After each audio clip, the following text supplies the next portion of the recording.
Hola, ¿qué tal? Welcome back to my channel. I'm Meg James, your Move to Spain mom. We're at episode cuatro.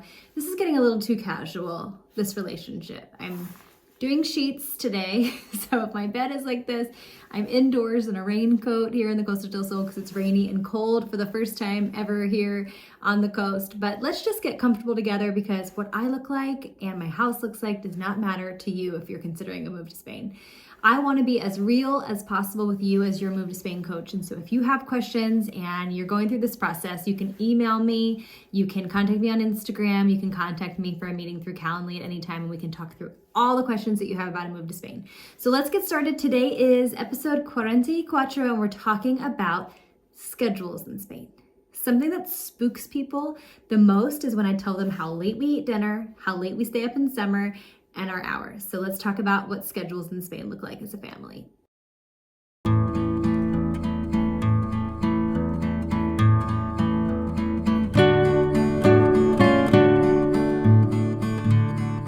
For starters, let's talk about timing and schedule in general. There are really two forms of life here in Spain.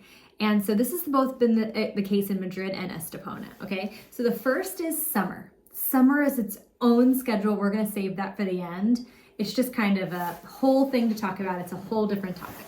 But when we talk about schedule, we're going to talk about school year schedule. So first off, if you have babies, so people who are not yet in guardia, and they're in a nursery and they're gonna be older than 4, then this is not applying for them. Okay, I'm just right now talking about babies. This is people 3 and under. They're home with you. Maybe they're in some form of a daycare, but for the most part, they don't have a school schedule yet. That is really a tough age from what I've heard for people to have American kids moving to Spain. And the reason is the hours are so late in Spain. I know a lot of American families with babies here who really try and have them stay up late, especially in the summer for some of the things, because things in Spain, especially in the summer, happen really late. And it's hard to stay with that kind of baby-led weaning schedule where you wake them through the day and the night. It's just so different here. And so if you have a baby, I can't speak as much to that since my kids were older, but I can tell you that it does feel different. Things happen later at night, and it's just cultural. It's something that you'll have to get used to. Okay, what I can speak to is the school schedule. And so our kids have had 2 different kinds of schedules, and it depends a lot on the type of school they go to. So let's start in the morning.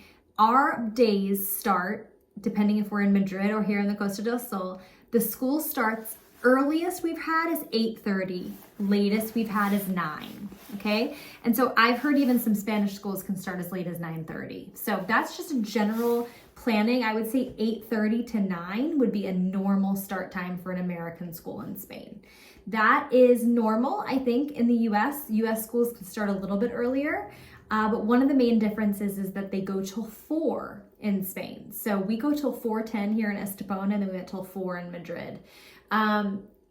It's important to share that because hours are later for dinner and activities at night, oftentimes people will say, oh, Spanish kids or European kids in general, they don't get enough sleep.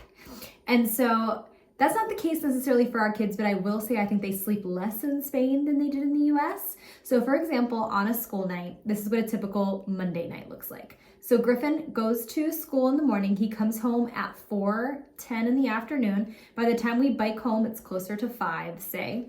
We have a merienda, so an after-school snack. So it's like a heavy snack. It's not like cookies or like a Jell-O or something kind of on the go. It's like a sandwich if we have it, if he feels like it. Sometimes they have chicken fingers in the air fryer. Sometimes they have leftover pasta and meatballs. It just kind of depends on that, plus always a smoothie that we make in the blender.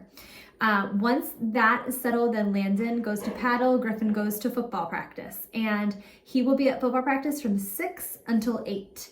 When he gets home at 8 p.m., then he gets in the shower. I start making dinner at 8, which is much later than in the US. In the US, you always have dinner prepared and ready on the table at 6, maybe even 4:30 p.m., which is crazy to Spanish people, before you begin your activity. Here in Spain, you wouldn't really eat that. That's more of the merienda time. You would wait until evening. And of course, American families can choose to stay on the American schedule more so. We have adapted to the Spanish schedule. And so we'll have dinner around 8:30 on a school night.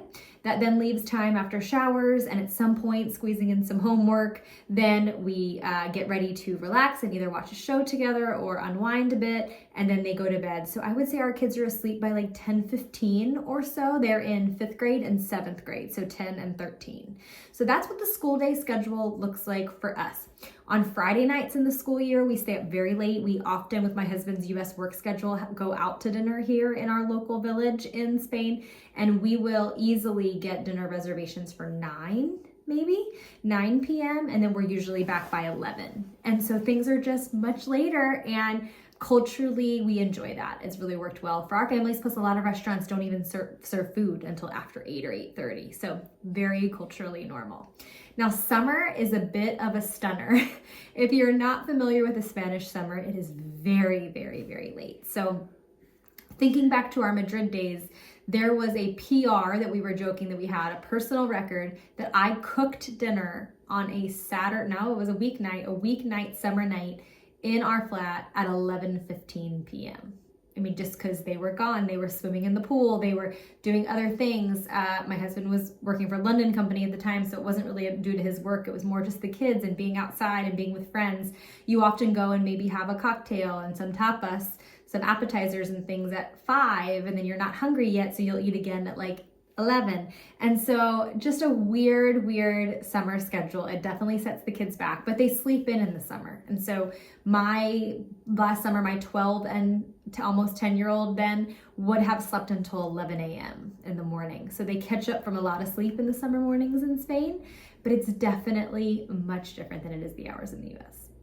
Okay, so here in Spain, there are 2 things schedule related, which a lot of times as a mom, someone who preps the meals for our family, I think of schedule as meals. And so there are 2 things schedule related that I wanted to talk about that I think are so different and unique and special about Spain. The first is longer meals. And so this may be harder if you have really young kids. I can't imagine living here in Spain with Griffin having been a toddler, because he did not sit still when we were living in the US then. But now that they're older, we really enjoy this sobremesa experience. And so if you're not familiar, basically, it's such a special time when you have the opportunity to have a meal together and you sit down and no one is rushed. I feel like in the US, we were constantly feeling rushed. We were constantly making food to go to a practice, and then we would rush home, we would shower, we would repeat the next day. And while we do have sports practices here, Griffin plays football and Landon plays paddle, it feels very different because we have meals more with intentionality, and we'll push the meal back if that means that we have more time to sit and talk together. And so, especially on weekend days or holiday meals when we're gathering with friends or family, it just doesn't feel rushed. It's just like hours sitting at a table together, talking, enjoying more food, more wine, and not in like a drunkenness kind of way, more in just like a fellowship kind of way. And so that's what I think about a lot, honestly, with the upcoming American holiday of Thanksgiving, and just how special that holiday is to me. Is that sobremesa concept is so unique to Spain, so special, and it's a big part of scheduling here in Spain. And so if you're moving to Spain, you can look forward to these longer meals that aren't as rushed. The second concept or topic with scheduling and meals that I always think about that's so different is that I don't eat on the go anymore. I remember when we first moved to Madrid and I was on the elevator and I needed breakfast before I was serving at the Christian school in Madrid, which is how we got visas to move there. I was kind of shoving a protein bar in my throat as my breakfast, right? Kind of eating on the go. And I just remember a couple people walking by me and looking at me like, oh, like that's so different culturally. In the US, we're very used to grabbing a breakfast or bar or something on the go to eat. And you just don't do that in Spain. Here, you set aside time to sit down, have a coffee, have your tostada, have your pan con tomate, just sit down and have an experience. It's not rushed. It's like you're enjoying your meal.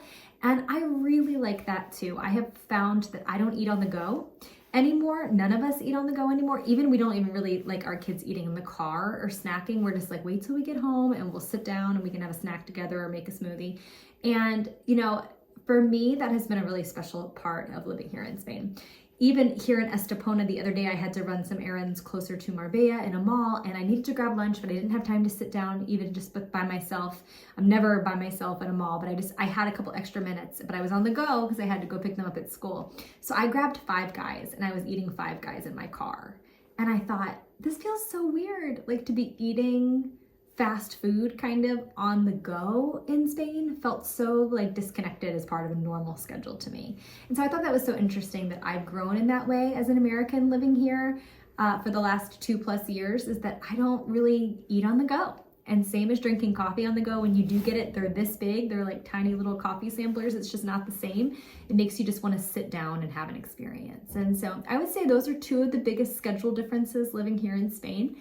If you have questions, so many of you either email me or connect with me on Instagram, or we have coaching calls together here from this channel. This is a growing channel. I am mostly using my resources on my Calendly coaching calls and mainly on Instagram. But I'm excited to connect with you if you are thinking of doing a move. I'm going to be honest, it hasn't been a perfect move for us. We've made a lot of changes. We're in the process still of making changes.